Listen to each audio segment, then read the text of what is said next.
Guys, itong bato na to, nung may kunting tubig pa dito, ang kulay nito is orange.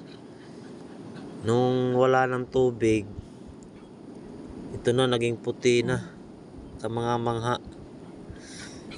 Kasi inano ko to nung nakaraang araw kasi sobrang ganda pag nagbabasa. Kulay orange siya, tapos may mga yung mga shape niya parang gems pag nababasa. Inukay ko to. Inukay ko to nung nakaraan kasi nga nagagagandahan ako, pero hindi ko mahukay-hukay kasi ang daming bato, tapos ang hirap pukayin pag wala kang gamit, mga bara. Dito sa amin sa ilog, pag umuulan to,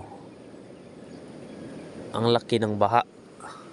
Ngayon konti na lang siya, maliit na lang siya kasi maayos na yung panahon dito. So walang nakadiscover dito sa amin pagka walang nagdidiscover pag may mga bato dito na mga mahalaga na nabibenta.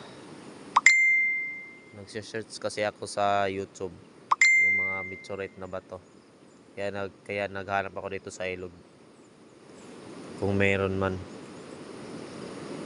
So yung mga expert dyan, comment na kayo at baka may gustong bumili ng mga bato na mga meteorite. So yun lang at magandang umaga.